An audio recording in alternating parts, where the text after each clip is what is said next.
अप्रैल के महीने में सरकार ने जोर शोर से टीका उत्सव मनाया और अब एक बार फिर मोदी जी का एक दिन का वैक्सीन कैंपेन हो गया है। 21 जून को देश भर में रिकॉर्ड 88 लाख वैक्सीन डोज दी गई। नरेंद्र मोदी सरकार ने इसे वर्ल्ड रिकॉर्ड सरकार की सफलता जैसे नाम दिए। लेकिन सवाल ये है कि क्या ऐसा प्रदर्शन रोज हो पाएगा? जवाब 22 जून यानी अगले दिन ही मिल गया, जब देश में 54 लाख डोज दी गई। हालांकि कल ही संबित पात्रा ने एक प्रेस कॉन्फ्रेंस की जिसमें कहा कि वैक्सीनेशन का काम बहुत ही अच्छे ढंग से चल रहा है। अब जरा हम और असलियत की ओर नजर डालते हैं। 13 मई को मोदी सरकार ने दिसंबर के आखिर तक 216 करोड़ वैक्सीन डोज का प्लान देश के सामने रखा था। तब से अब तक 41 दिन हो चुके हैं। उस लक्ष्य को पाने के लिए अब 187 दिनों में 188 करोड़ वैक्सीन लगानी होगी, यानी हर रोज 1 करोड़ लोगों को वैक्सीन लगनी होगी। लेकिन पिछले 41 दिनों में कुल 11 करोड़ डोज ही अब तक लग पाई है। इसमें वो 80 लाख भी शामिल हैं जो मोदी सरकार ने पब्लिसिटी स्टंट किया और 21 जून को जो उपलब्धि हासिल की वो आंकड़ा भी इसी में शामिल है। तो अभी भी एक दिन में 1 करोड़ वैक्सीन लगने की जो लिमिट है उस पर अभी तक हम नहीं पहुंच पाए हैं। संबित पात्रा ने कल एक बयान में कहा था कि देश में वैक्सीनेशन का काम बीजेपी रूल्ड स्टेट्स में बहुत बढ़िया तरीके से चल रहा है। अब आपको हम बताएंगे कि बीजेपी रूल्ड स्टेट्स किस तरह सबसे अधिक वैक्सीन लगाने का रिकॉर्ड बना पाई हैं। सबसे पहला और सिंपल रीजन है कि बीजेपी शासित कुछ राज्यों ने पहले वैक्सीन की रफ्तार को धीमा किया, वैक्सीन को बचाया और फिर एकदम 21 जून को रिकॉर्ड बनाने में उसके प्रचार प्रसार में जुट गई। ये सब कुछ एक स्ट्रैटेजी के तहत हुआ। जैसे सोमवार को 16,90,000 वैक्सीन लगाने के साथ मध्य प्रदेश ने रिकॉर्ड बनाया, पर एक दिन पहले ही मध्य प्रदेश ने सिर्फ 692 वैक्सीन लगाई थी। ये डेटा कोविन ऐप पर मौजूद है। 21 जून के रिकॉर्ड को ट्विटर पर भी नेताओं ने खूब प्रमोट किया। वैक्सीनेशन पर पूरा कैंपेन चला। हेल्थ मिनिस्टर डॉक्टर हर्षवर्धन ने ट्वीट किया और कहा कि 86 लाख टीकाकरण दुनिया भर में अब तक का सबसे अधिक एक दिन का कवरेज था। हालांकि 9 जून को नेचर ने बताया था कि चाइना ने एक दिन में 2 करोड़ लोगों को वैक्सीन किया और वो भी लगातार एक हफ्ते तक। मध्य प्रदेश ने 17 जून से ही वैक्सीन लगाने की प्रक्रिया को कम कर दिया था। यहां मैं आपको थोड़ा आंकड़ों के साथ समझाने की कोशिश करती हूँ। दरअसल 16 जून को 3,38,000 करीब 800 वैक्सीन लगाए गए थे मध्य प्रदेश में। उसके बाद धीरे धीरे इस स्पीड को कम किया गया। अगले दिन यानी 17 तारीख को अगले 4 दिनों में यानी 17 जून को करीब 1 लाख वैक्सीन लगी, 18 जून को 14,800 वैक्सीन लगी, 19 जून को करीब 22,000 वैक्सीन लगी और 20 जून को सिर्फ 692 वैक्सीन ही सरकार ने लोगों को लगाई। इससे थोड़ा और पहले की डेट्स पर अगर नजर डालें तो 13 जून से 16 जून के बीच हर रोज करीब 2,28,000 लोगों को वैक्सीन लगाई जा रही थी, जो 17 जून से 20 जून के बीच करीब 40,000 वैक्सीन ही रह गई। इसका मतलब ये है कि अगर पहले के जैसे ही वैक्सीन लगाई जाती तो डेली 13.5 लाख डोजेस लग जाती, पर लगी सिर्फ 40,000 के आसपास। तो इतनी डोजेस को बचाया गया 21 जून का रिकॉर्ड बनाने के लिए। और मजे की बात देखिए, अगले दिन यानी कि 22 जून को मध्य प्रदेश का वैक्सीन लगाने का आंकड़ा घट के 4,534 पहुंच गया। ये भी कोविन ऐप पर ही मौजूद है।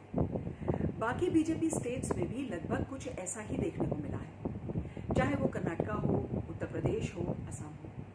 कर्नाटक में 20 जून को सिर्फ 68,172 वैक्सीन लगाई गई, जबकि 21 जून को रिकॉर्ड तोड़ा गया और 11,21,000 वैक्सीन लगी। उत्तर प्रदेश ने सोमवार को करीब 7 लाख वैक्सीन लगाए, जबकि एक दिन पहले रविवार को करीब 8,500 वैक्सीन लगी। असम ने 20 जून को 33,000 वैक्सीन लगाई, जो कि सोमवार को बढ़कर करीब 3.5 लाख तक पहुंच गई। गैर बीजेपी शासित प्रदेशों में हालत कुछ एक जैसी दिखी। पहले भी उनकी जितनी वैक्सीन लग रही थी, बाद में भी 21 को भी उतनी ही लगी। जैसे महाराष्ट्र ने 21 जून को करीब 3.5 लाख वैक्सीन लगाए थे, जो 19 जून को दी गई थी, और 19 जून को भी करीब उन्होंने 3.5 लाख के आसपास ही वैक्सीन लगी थी। राजस्थान के साथ भी ऐसा ही है, उसने भी 21 जून को करीब 4 लाख वैक्सीन की खुराक दी थी, और 11 जून को भी करीब उतनी ही वैक्सीन लोगों को लगाई थी। तो मतलब ये है कि सरकार को ये समझना होगा कि जनता को हर बार बेवकूफ़ नहीं बनाया जा सकता। ट्विटर और बाकी सोशल मीडिया पर सरकार के वैक्सीन रिकॉर्ड की पोल अच्छी तरह से धीरे धीरे खुल रही है। बहुत लोग ट्वीट कर रहे हैं। अब वैक्सीनेशन पर पब्लिसिटी का एक और उदाहरण देखिए। द डायलॉग की एक एक्सक्लूसिव रिपोर्ट है, जिसके मुताबिक यूजीसी ने सभी यूनिवर्सिटीज़, आईआईटीज़ और हायर एजुकेशनल इंस्टीट्यूट्स को आदेश दिया कि 18 साल से ज़्यादा आगे के जो लोग हैं उनके लिए फ्री वैक्सीन शुरू करने के लिए 21 तारीख को जो फ्री वैक्सीन शुरू हो रही है, उसको लेकर मोदी जी को थैंक यू करने वाला एक बैनर लगाएं, और ये बैनर संस्थानों के सोशल मीडिया पेज और वेबसाइट्स पर भी शेयर होना चाहिए। यूजीसी ने बैनर्स का डिजिटल फॉर्मेट हिंदी और इंग्लिश में भी इन यूनिवर्सिटीज़ के साथ शेयर किया कि सभी का सेम फॉर्मेट हो, सेम फॉन्ट हो, सेम फोटो हो, वगैरह वगैरह। ये mail all India survey of higher education की तरफ से भेजा गया, जो मिनिस्ट्री ऑफ एजुकेशन के तहत आता है। पोस्टर में प्रधानमंत्री की तस्वीर है, साथ ही उसमें धन्यवाद पीएम मोदी लिखा हुआ है। दिल्ली यूनिवर्सिटी, हैदराबाद यूनिवर्सिटी, भोपाल की LNCT यूनिवर्सिटी, बेनेट यूनिवर्सिटी जो कि ग्रेटर नोएडा में है, और गुड़गांव में नॉर्थ कैंप यूनिवर्सिटी सहित कई और कॉलेज और यूनिवर्सिटीज़ ने अपने बैनर और अपने सोशल मीडिया पेज पर बैनर्स लगाए और thank you Modi ji hashtag के साथ इनको लगाया। इस पर योगेंद्र यादव ने ट्वीट किया, यूजीसी का पूर्व सदस्य होने के नाते मैं बहुत लज्जित महसूस कर रहा हूँ। यूजीसी में चीज़ें 2010-2012 में ही खराब हो गई थी, लेकिन इतना बदतर होना अकल्पनीय है। हम हर दिन इसे और नीचे गिरता पा रहे हैं। द प्रिंट ने इस खबर को लिया, और प्रिंट में जो यूनिवर्सिटी के लोगों ने अपने रिएक्शंस दिए, उसके हिसाब से दिल्ली विश्वविद्यालय के प्रोफेसर और पूर्व कार्यकारिणी परिषद के सदस्य राजेश झा ने कहा, यह अभूतपूर्व है। विश्वविद्यालयों का इस्तेमाल सरकार के प्रचार के लिए नहीं किया जा सकता। तो प्रिंट की इस रिपोर्ट के मुताबिक दिल्ली यूनिवर्सिटी अध्यापक संघ के आभा देव हबीब ने आरोप लगाया कि संस्थानों को प्रधानमंत्री का प्रचार करने के लिए इस्तेमाल किया जा रहा है। जेएनयू टीचर्स एसोसिएशन की सचिव मौसमी बसु ने भी कहा है, हर बार प्रधानमंत्री का ही नाम क्यों आता है? क्या टीका लगवाना हमारा अधिकार नहीं है? इस सबसे पहले दिल्ली के उप मुख्यमंत्री मनीष सिसोदिया ने आरोप लगाया था कि केंद्र सरकार दिल्ली में अधिकारियों पर इसके लिए दबाव डाल रही है कि वो मुफ्त टीके के लिए प्रधानमंत्री का धन्यवाद ज्ञापन करने वाले विज्ञापन जारी करें।